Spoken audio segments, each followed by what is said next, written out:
Bismillahirrahmanirrahim. Assalamualaikum warahmatullahi wabarakatuh. Alhamdulillah adik-adik, kita kembali lagi di kelas online ini dan baru kedatangan tamu lagi nih. Boleh kenalan dulu nih Kak, silahkan. Oke semuanya, halo, perkenalkan nama saya Sudirman. Asal saya dari Surade, Desa Kadaleman, tepatnya Kampung Cibenter. Gitu aja deh ya. Jelasin ininya, jurusannya sama kampusnya. Oh siap. Alhamdulillah, saya sendiri mendapatkan rezeki gitu buat kuliah, buat meneruskan pendidikan saya. Kebetulan saya kuliah di Bandung, tepatnya di Universitas Langlang Buana. Jurusannya jurusan teknik sipil gitu. Oh, teknik sipil ya. Apa itu teknik sipil dan apa bedanya dengan teknik-teknik lainnya? Nanti kita akan bahas itu ya. Karena kita akan membahas yang paling penting dulu dalam perkuliahan. Apa yang paling penting? Yaitu masalah biaya. Karena bagaimanapun kuliah itu yang paling harus kalian obrolkan dengan orang tua ya, itu adalah masalah biaya. Karena orang tua juga gak bakalan nanya ini itu dulu, pasti nanya juga biayanya berapa gitu kan ya. Jadi berapa nih Kak untuk biaya kuliah teknik sipil di Universitas Langlang Buana? Kalau misalkan waktu angkatan 2000, kebetulan saya angkatan 2018 ya. Waktu angkatan 2017 itu masih 5 juta. Nah, kayaknya di Langlang Buana tuh jadi naik deh per tahunnya gitu. Pas angkatan saya tuh jadi naik 5.500.000. Itu udah semua sama SPP-nya lah gitu. SPP-nya. Kalau misalkan untuk biaya pertama masuk ke Langlang Buana tuh hampir 9 juta lebih kalau nggak salah. Itu udah masuk pembangunan 3 juta kalau nggak salah atau 2 juta dan sama ospek gitu. Kebetulan saya ikut ospek gitulah. Senang-senang gitu sama teman-teman gitu. Masalah biaya kisaran 5 juta 6 juta lah untuk di Langlang Buana. Kebetulan di sipil tuh menurut saya di teknik itu biayanya lumayan cukup besar dibanding jurusan yang lain gitu. Kalau di Unla gitu. Oh gitu. Jadi di antara jurusan yang ada di Universitas Langlang Buana, teknik sipil termasuk yang tinggi ya? Ya, yang tinggi. Teknik itu paling yang tinggi. Ada yang lebih tinggi itu arsitek. Oh, oke, siap. Nah, berarti untuk biaya awal itu kurang lebih mempersiapkan sekitar 10 jutaan ya? 10 juta ya. Nah, terus biaya per semesternya 3 juta. Per semester 5 juta. Per semester 5 juta. Iya. Oke, ya. Berarti kalau misalnya selesai sampai semester 8, 5 kali 8 40 juta sama tambah 10 kurang lebih 50 jutaan ya? Iya. Oke, 50 jutaan ya adik-adik. Tapi jangan mikir 50 juta tuh, wah saya belum punya nih uang 50 juta, gimana Kak? Lanjut jangan kuliah di sini. Nah, lanjut aja kalau misalnya kalian memang punya per semesternya sekitar 5 juta gitu ya. Jadi jangan mikirin wah 50 juta saya belum punya uang segini, orang tua belum punya gitu kan. Karena ini dicicil gitu ya per semester bayarannya kayak Terus gitu. kalau di Unla tuh juga kita nggak harus 5 juta. Kita bisa dicicil. Misalkan kita punya uang 1 juta, bayar 1 juta. Jadi gampang gitu kalau di Unla tuh kalau masalah biaya gitu. Jadi bisa dicicil kan. Kalau misalkan lihat kampus lain itu misalkan pencicilan cuma bisa 2 kali. Nah, kalau di Unla tuh bebas. Oh, bebas. Iya, kalau misalkan kita punya uang 500.000 ya kita transfer aja 500.000 gitu. Wih, mantap ya. Iya. Jadi nggak memberatkan dong ya? Nggak memberatkan kalau masalah biaya. Tapi kita juga kan kewajiban juga kalau misalkan ketika entar pas mau UAS atau pengeluaran nilai kita usahain lunas gitu. Oh, gitu. Berarti kalau misalnya kita mau cicil per bulan, kalau misalnya satu semesternya 5 juta, berarti sebulannya bisa 800 ribuan Bisa. ya? Bisa. Oh Gampang, gitu. gitu. Oh sip, mantap. Gimana lagi tentang pembiayaan? Sebenarnya di Unla tuh masalah biaya sih kalau misalkan pembayaran gampang. Bahkan teman-teman saya juga yang sekarang udah semester 7, mau semester 7, yang semester 5 pun mereka belum lunas. Tapi ada keringanan dari kampus, kita bisa ikut UAS, bisa ikut UTS, bisa ikut pembelajaran. Itu yang enaknya di kampus Universitas Langlang Buana gitu. Oh, iya. Jadi gak meribetkan gitu. Gitu aja. Wih, mantap. Sip. Berarti emang wah, keren ya. Berarti kampus ini keren ya. Jadi kalau misalnya kalian masalah biaya memang tidak punya langsung besar, bisa dicicil gitu ya. Oke, Ada lagi Kak tentang pembiayaan kampus? Nggak ada sih. Kayaknya misalkan kalau misalkan biaya untuk praktek itu kita hitungnya per SKS itu 150. Biasanya ada yang 150, ada yang 75 biasanya itu. Kalau misalkan kita ada misalkan ada 2 SKS.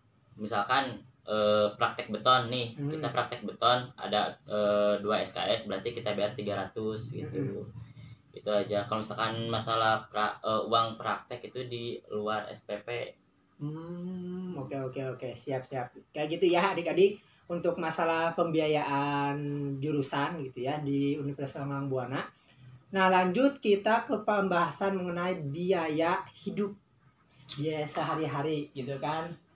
Berapa tuh di Bandung khususnya di sekitar Universitas Langgang Buana? UNLA ya singkatannya ya? UNLA.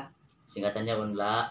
Dulu sih kayak UNLA tuh yayasan di bawah naungan kepolisian dulu, karena mungkin udah jauh gitu nambah lah jadi universitas itu. Untuk biaya hidup di Bandung daerah UNLA itu kayaknya tergantung orangnya deh ya. Tergantung orangnya. Kalau misalkan untuk biaya ngekos, biaya makan kayak gitu, saya sendiri kebetulan saya mencari kosan yang benar-benar murah tapi kualitas bagus lah. Harga kosan itu 500, tapi rata-rata di sana harga kosan tuh 700. Karena UNLA tuh deket tengah kota gitu. Tengah kota ya? Ya, kalau misalkan ada yang tahu alun-alun Bandung itu dekat. Dekat sama alun-alun Bandung. Kebetulan tengah kota juga. Kos lah rata-rata 700. Ada juga yang kayak saya 500 gitu. Itu 500 itu dekat kampus banget. Siap. Dekat kampus banget gitu. Terus kalau misalkan biaya hidup buat makan 1 juta cukup sih kalau menurut saya. Sebulan ya? Sebulan 1 juta. Jadi kalau misalkan untuk biaya makan tergantung kitanya juga, tergantung kita gitu.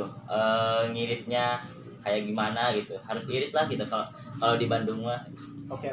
Berarti Kak Dirman selama 1 bulan tuh setidaknya membutuhkan 1.500.000 ya? Oke, siap. Gitu ya adik-adik. Dan kakak rasa kalau misalnya ada di pusat Bandung uang segitu sebulan termasuk murah ya Kak ya? Murah. Termasuk murah soalnya itu kan di pusat Bandung, kota, jadi ya. Kita enak ke sana ke sini. Berarti kalau di pusat Bandung kita mau main ke kampus lain pun dekat ya? Dekat gitu ya. Oke. Kalau di Jogja mah kayak di UIN Jogja berarti kan kayak di UIN Sunan Kalijaga di tengah-tengahnya gitu. Oke, siap 1,5 juta buat ngekos, buat makan sehari-hari gitu kan. Kalian segitu cukup ya. Oke, itu untuk masalah pembiayaan. Ada lagi Kak masalah pembiayaan? Apa ya? Nggak ada sih. Karena kalau masalah biaya itu tergantung kitanya juga. Harus bisa meminimalisir gitu. Harga biaya kita hidup di sana tuh kita mempunyai uang segini dari orang tua gitu ya. Harus gimana caranya ini cukup gitu. Kayak gitu aja. Misalkan untuk pembiayaan biaya hidup sih kayak gitu. Kalau misalkan kebetulan di UNLA juga ada kelas karyawan. Nah, kalau misalkan kalian pengen sekalian kerja gitu, bisa juga.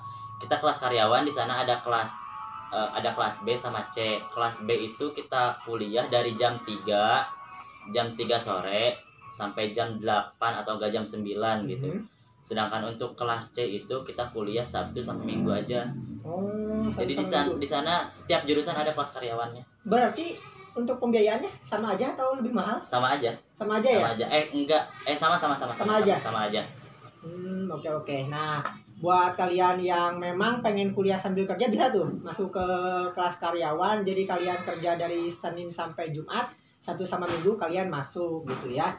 Ya mungkin kalian lebih enak punya uang juga gitu kan. Cuma mungkin untuk kegiatan-kegiatan keseharian mahasiswanya mungkin agak berkurang gitu ya. Gitu aja ya.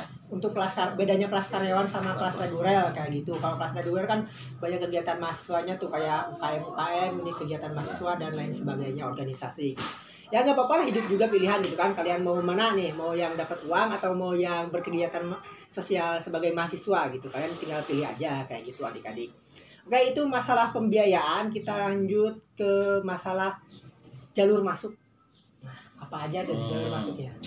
Jalur masuk, Ah, kalau saya sendiri dulu jalur masuknya mandiri. mandiri. Mandiri. Nah, kita tuh kayak ikutan tes gitu. Ada 4 gelombang kalau nggak salah. 4 gelombang. Jadi kita ngikutin tes kayak kayak fisika, kayak matematika, kayak bahasa Inggris, bahasa Indonesia. Gitu aja jalur mandiri sih. Ada juga apa ya? Misalkan kita masuk jalur prestasi kayak gitu lah. Ya. Ya misalkan kita tinggal ini nih ijazah, saya misalkan di SMA-nya berprestasi gini, tinggal ngirim aja, ntar kalau misalkan tinggal dicek misalkan bagus tuh langsung diterima kayak Berarti gitu. jalur prestasi sama mandiri ya? Iya. Oke. Kak Dirman lewat gelombang berapa waktu itu? Gelombang 2. Gelombang Gelombang 4 terakhir. Oh, berarti kalau yang gelombang 1 bisa lebih murah ya harganya? Enggak, sama aja. Oh, sama aja? Sama aja. Oh, bagus. Soalnya biasanya kalau kampus swasta itu makin lama gelombangnya makin mahal, tapi sama aja ya? Sama ini? aja. Kalau nggak salah 450, nggak tahu 250 Biayanya? biaya pendaftaran ya. Oh, normal sih, normal. Soalnya ya memang sekitar gitu maksudnya untuk biaya mandiri itu biasanya memang 300 sampai 500 sih biasanya gitu. Oke, itu untuk jalur masuk ada 2, kalian bisa masuk lewat jalur prestasi atau lewat jalur mandiri gitu ya. Nah, selanjutnya Kak, untuk beasiswa ada apa aja di sana? Beasiswa banyak sih. Kalau misalkan dari apa ya, beasiswa kayak maaf ya, misalkan orang yang nggak kurang mampu gitu bisa, terus orang-orang yang berprestasi juga bisa. Terus misalkan kalian masuk D3 kepolisian, terus kalian misalkan di SMA-nya kalian ikut pramuka, ikut PMR yang berkaitan lah dengan kepolisian kayak gitu, kalian bisa masuk gitu. Lewat, soalnya dulu itu emang benar-benar untuk masalah D3 kepolisian itu kalian jangan takut gak keterima. Insya Allah keterima kalau di sana. Oh, berarti banyak mahasiswa yang sebagai polisi ya? Ya, banyak. Oh ya, soalnya gitu. Ya karena memang banyak juga tuh polisi-polisi muda gitu ya, biasanya khususnya yang sambil kuliah. Oh, berarti pusatnya di sana ya kalau di Bandung ya? Di Unla. Oh, oke gitu. Sip. Jadi untuk masalah beasiswa itu memang jangan khawatir ya, apalagi kalau misalnya kalian udah masuk kampus, karena biasanya beasiswa itu lebih banyak ketika kalian masuk kampus ya. Nah, baru nyari beasiswa. Kalau beasiswa sebelum diterima gitu ya, alias kalian masih menjadi siswa, belum jadi mahasiswa, itu biasanya dikit banget gitu. Peluangnya lebih banyak ketika kalian menjadi mahasiswa. Jadi silakan kalian masuk dulu dan nanti cari beasiswa sebanyak-banyaknya. Insya Allah dapat kalau memang kalian minat. Karena memang beasiswa itu tidak hanya untuk orang-orang yang pintar ya, tapi untuk orang-orang yang minat gitu ya. Karena banyak juga kalau orang pintar dia nggak mau dapat beasiswa ya ngapain gitu. Tapi orang yang biasa-biasa aja nggak pintar, tapi kalau misalnya dia mau nyari beasiswa ke sana sini, insya Allah dapat kayak gitu. Oke, Kak Dirman, kita lanjut ke alasan. Kenapa Kak Dirman memilih jurusan ini? Kenapa ya? Dulu sih cita-cita bukan di teknik sipil sih ya. Dulu cita-cita saya pengen kedokteran dulu tuh. Tapi masalah ekonomi keluarga gak memadai. Jadilah pilih teknik sipil. Terus basic saya juga bukan di teknik sipil. Dulu pas SMA, basic saya dulu di seni. Nah, pengen dulu tuh masuk seni gitu, tapi dilarang sama orang tua. Nah, ini juga buat pelajarannya buat adik-adik. Kalau misalkan kalian mau kuliah, coba kalian kuliahnya dengan kemauan sendiri gitu, Pak. Kalau misalkan kita mau di sini, terus yang lainnya bisa memadai, ya kita masuk aja ke sini gitu. Jangan sampai kita terpaksa gitu untuk masuk jurusan lain gitu. Nah, karena dulu kedokteran terlalu mahal, jadi saya kayak dulu juga saya tuh bingung, ya udahlah jangan kuliah gitu. Kayak udah gak mau lagi gitu kuliah. Tapi saudara bilang ya udah masuk aja teknik sipil. Nah, kata saya, apa sih teknik sipil tuh? Bingung kan, masih dianggang gitu, gak tahu teknik sipil tuh kayak gimana gitu. Pas saya searching cari informasi ke sana ke sini, oh teknik sipil tuh kayak gini, kayaknya cocok nih kata aku teh. Terus ya carilah kampus swasta yang ada teknik sipil. Nah, dicariin sama saudara, adalah Langlang Buana. Ini biayanya lumayan murah, terus fasilitas juga lumayan lah gitu ya, fasilitas juga lumayan. Ya masuklah teknik sipil sampai sekarang. Dulu waktu semester 3 semester 4 aduh kayaknya nggak akan sanggup gitu di teknik tuh. Di teknik tuh gimana ya, kalau misalkan ngomongin keras ya keras. Dalam apapun. Dalam segi mental kita harus kuat di teknik tuh. Jangan gimana ya? Kayak saya juga bingung gitu dulu, ini lanjut gaya kuliah gini. Waktu semester 4 tuh ya? Semester 4 itu pokoknya semester 3 semester 4 tuh otak mulai bergejolak gitu, bingung ini harus kayak gimana, ini capek gini. Namanya juga kuliah mungkin ya, pasti capek lah gitu. Tapi alhamdulillah kita jalani aja gitu sampai sekarang, alhamdulillah udah semester 7. Alhamdulillah, oke. Nah, itu jadi berarti Kak Dirman memilih jurusan ini karena memang nggak sengaja juga. Nggak sengaja juga, tapi setelah dijalani alhamdulillah. Nah, berarti selanjutnya silahkan Kak Dirman memberi ujangan kepada adik-adik kalau misalnya suatu saat masuk jurusan yang tidak sesuai dengan harapannya dia. Gimana di tipsnya? Nah, tipsnya ya, kalau misalkan kalian ya sama seperti saya gitu, nggak sengaja gitu ya. Gak sengaja untuk kita, tapi kayaknya ini rencana Allah gitu ya. Rencana Allah itu lebih baik sebenarnya gitu. Kita jalani aja dulu gitu. Misalkan pastilah ada di perjalanan kita ada merasa bosan. Ih, kenapa sih saya harus masuk jurusan ini gini. Pastilah ada gitu. Ngerasa kayak gitu, tapi coba kita kita jalani aja dulu gitu. Ntar juga nyaman lah. Jalan aja dulu ya, ntar juga nyaman, biasa aja gitu ya. Kalau misalkan saya juga kan jalani aja dulu, pas kesini oh kayak gini, sipil tuh kayak gini.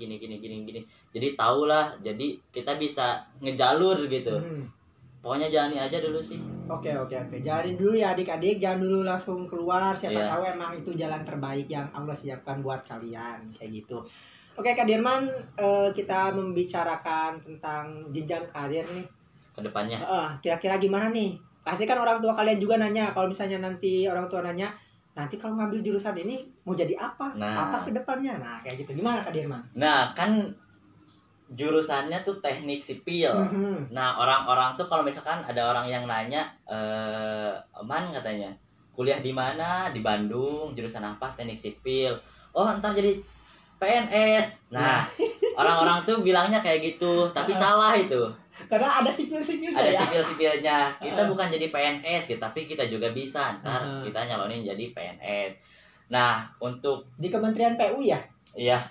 Terus untuk kedepannya kita tuh ada kayak 2 jurusan lagi kedepannya. Ada kontraktor sama konsultan. Nah, teknik sipil tuh kita berjalan di kayak membangun, memperbaiki, merenovasi.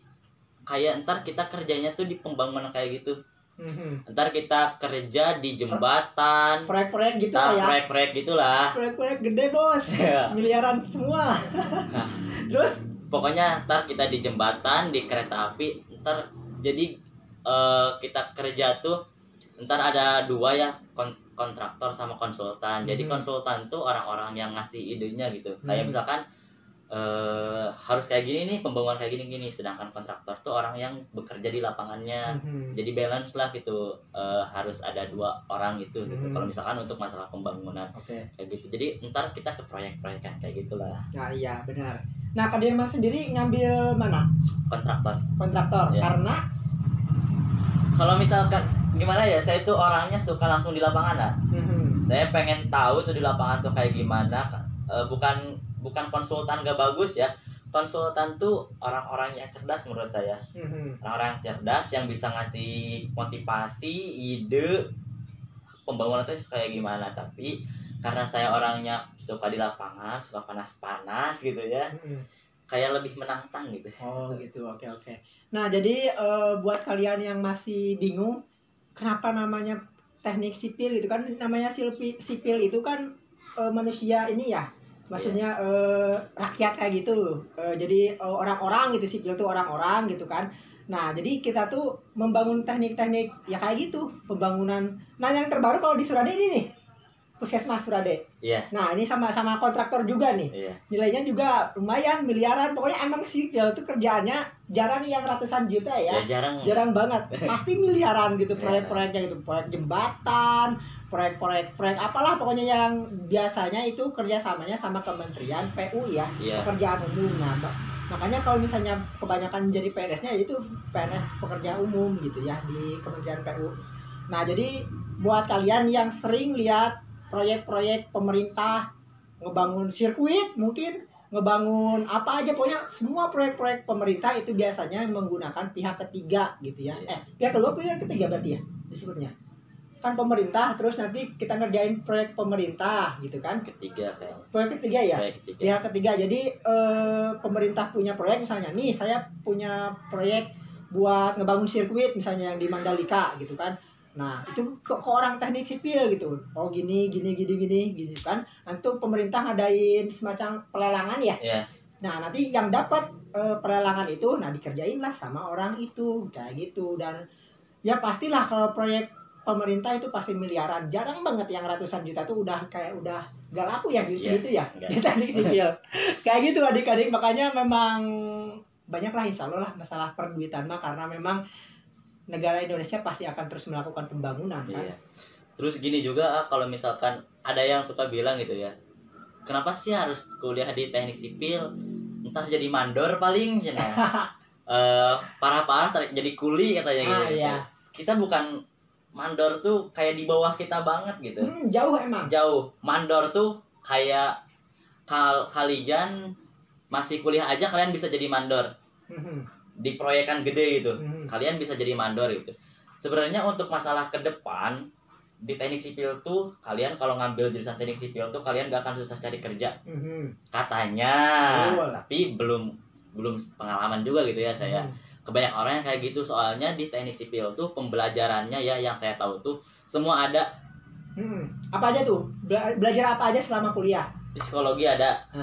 Hukum ada, manajemen ada, agamanya juga ada, sejarahnya juga ada. Masya Allah. Itu jadi kalian yang pengen, aduh pusing gitu ya masuk jurusan psikologi, kami lebih pusing gitu, banyak banget gitu. Jadi semua diembat gitu. Jadi kalau misalkan kalian jangan, aduh, gak bisa jadi kontraktor nih, gak bisa jadi konsultan nih, karena misalkan apa gitu, ada masalah gitu. Kalian bisa masuk hukum loh. Iya. Bisa masuk hukum, kalian bisa masuk psikologi karena kalian udah belajar juga gitu. Makanya wajar tadi Kak Dirman juga ngomong di semester 3-4 pusing gitu mau lanjut atau enggak, karena memang tekanannya banyak ya wajar lah. Tekanannya banyak karena kalau penghasilannya miliaran ya, kalau tekanannya dikit ya gak mungkin lah gitu kan, karena memang ruginya juga gede. Iya. Kan kalau teknik sipil itu, jadi makanya wajar tadi belajar tentang psikolog. Kalau nggak kuat bisa bunuh diri. Iya gitu. Jadi kalau misalkan di Unla sendiri ya,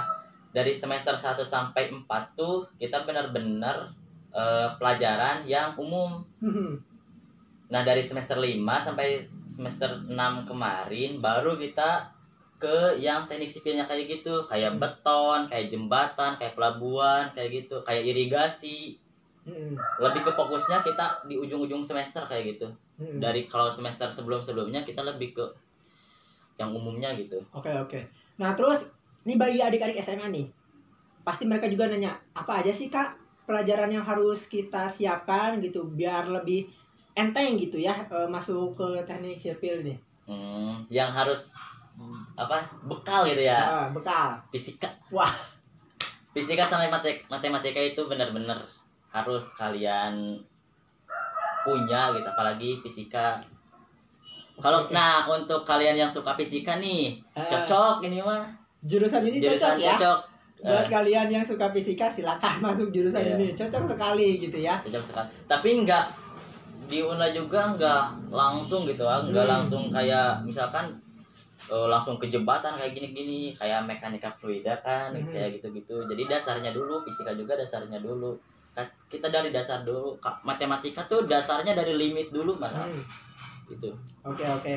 Siap. Nah, itu ya adik-adik. Jadi kita udah ngebahas cukup banyak di sini, mulai dari biaya kuliah, belajarnya apa aja selama perkuliahan, kenapa ngambil jurusan ini, jenjang karir gitu kan, beasiswa dan lain sebagainya gitu ya. Nah, tibalah kita ke pesan dan kesannya buat adik-adik. Silahkan Kak Dirman mau menyampaikan apa untuk adik-adik, bebas silahkan. Buat adik-adik yang mau lanjut gitu ya, lanjut kuliah, jangan pernah mikirin biaya dulu. Pikirin aja niat kalian mau belajar, kalian mau meneruskan pendidikan kalian jangan mikir aduh orang tua gak punya biaya nih, aduh gini-gini. Insya Allah kalau misalkan kita benar-benar niat pengen kuliah, pengen belajar, pengen meneruskan pendidikan kita, rezeki selalu ada. Kita mau dari kalangan orang gak punya, kalangan orang kaya, itu gak berpengaruh. Banyak orang kaya yang menyepelekan pendidikannya. Jadi banyak juga orang yang gak punya menjadi orang sukses. Gitu. Jadi jangan mikir gak punya gitu, gak punya apa-apa gitu, bingung mau kuliah ini biayanya gak ada gitu. Kalau misalkan kita dari awal niatnya benar, terus disetujui oleh orang tua juga, insya Allah kalau misalkan orang tua meridoi mah apapun bisa terjadi gitu. Amin gitu ya. Oke, itu ya adik-adik yang kita bahas dalam kelas online kali ini. Oke Kak Dirman, ada lagi yang mau disampaikan? Cukup sih kayaknya. Kalau misalkan kalian bingung nih, Lang Buana tuh misalkan penjelasan saya kurang lengkap gitu ya, kalian bisa searching aja gitu. Unla tuh kayak gimana, gininya banyak kok di Google juga sekarang lah gitu. Kebetulan pesan lagi buat adik-adik yang sekarang kan masa pembelajaran tuh kayak gini ya, online gitu ya. Kalian jangan mikir gak mau kuliah dulu nih sebelum selesai wabah ini. Jangan sampai mikir gitu.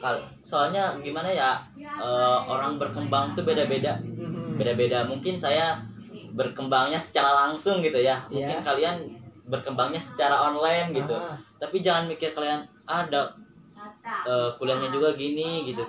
Kalau misalkan kembali lagi ke niat sih, jangan sampai pesan saya, jangan sampai kalian mengubur cita-cita kalian. Cita-cita saya dulu pengen meneruskan pendidikan, ya saya lanjutkan. Meskipun saya dulu nggak harus jadi dokter gitu ya, yang penting pendidikan saya lanjut, gitu aja sih. Siapa tahu ntar bisa jadi dokter kan. Amin. Gitu ya. Atau siapa tahu nanti nikahin dokter. Amin.